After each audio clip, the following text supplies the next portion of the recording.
Welcome back. Probably the most visually outstanding aspect of the Miss Pacific Islands pageant is the fashion, the costumes, and the fact that they're so distinct, because each outfit, as Abigail has already pointed out earlier, is very consciously and deliberately connected to culture and identity. The traditional inspired category is particularly breathtaking. But how about in our everyday lives in PNG? How do we in Papua New Guinea express our national identity in what we wear? And I thought I'd start off with you again, Abigail, by sort of maybe giving us an insight into how it is in other countries that you've been to, in our Pacific neighbours, before we come back to PNG. Well, when you go to the islands, it's really, they really stand out with their prints and their colours. And in Samoa, they have the puletasis. The same style is also found in Tonga, and they call it the puletaha. So it's, they have that long dress. I mean, it's just to the shoulder, to the knees, or just slightly above, and you have a skirt underneath. So that's, a lot of women wear that. A lot of their uniforms are sewn in that style, and the men wear their printed shirts and the sulus. So that's something that when you look at it, you're like, oh, this is an island. That's how islanders dress. Like, I've had people saying, ask me, other expatriates when I was in Fiji, they're like, oh, isn't that a skirt? I was like, no, that's a sulu. I mean, that's the traditional way of how they wear things. Because even in PNG, we had the tangets and everything free. Yeah. So, maybe because it's really hot in the Pacific. No, but it's true. In these places I've been to, Tonga, Samoa, Cook Islands, all over, it's unusual to see people wearing Western style clothes. They're the ones that stand out.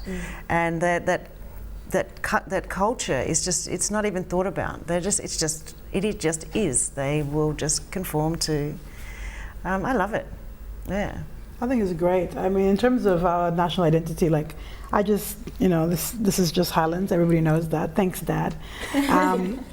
But in terms of what I wear to represent, where I'm from, I love the jewelry in Papua New Guinea. I love how we incorporated our tradition into our jewelry. I love the Mary blouse. The Mary blouse, I think, really is something, that everyone wears.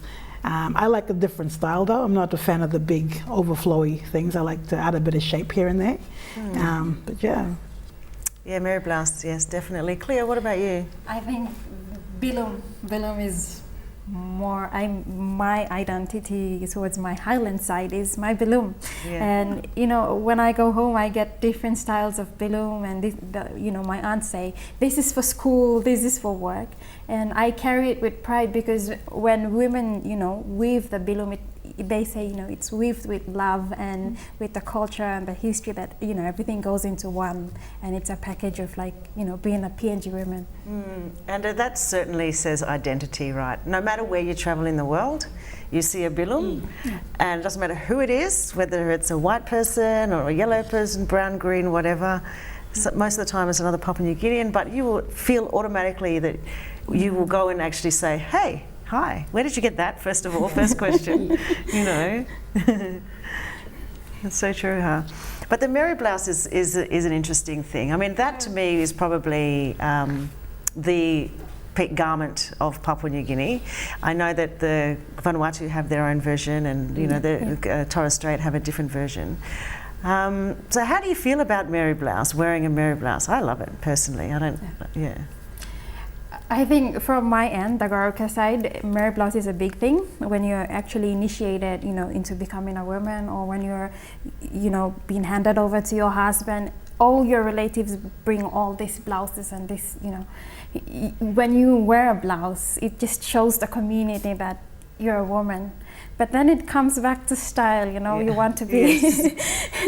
My mom sometimes does not like, different blouses and then she'll be like, I don't like this style. And it just comes back to how our women and our tailors, tailor different blouses to suit, different type of women and their taste these days.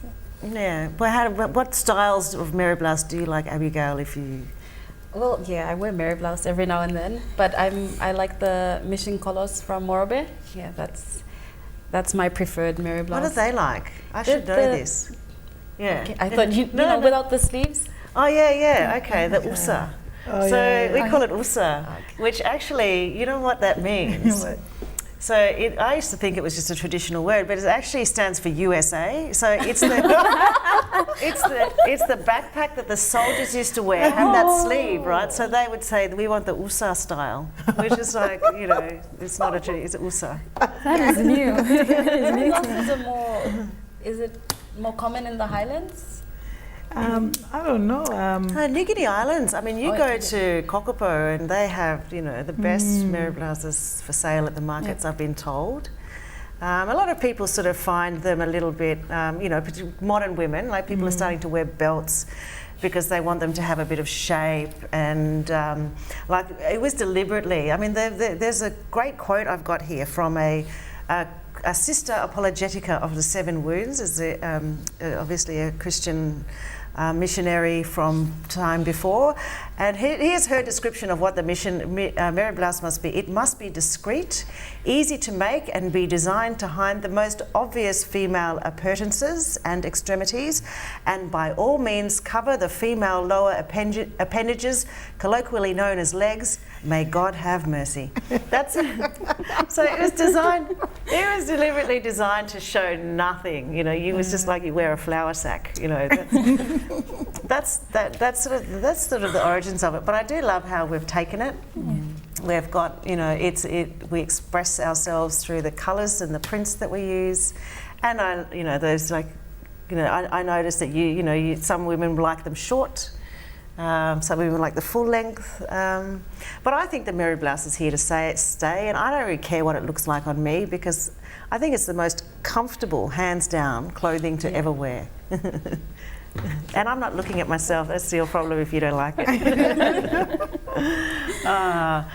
Okay, well, I can guarantee that we'll be talking a lot more about PNG fashion and our fashion industry in future episodes of Point of View, but we've just got to take a very quick break now, and we'll be back soon.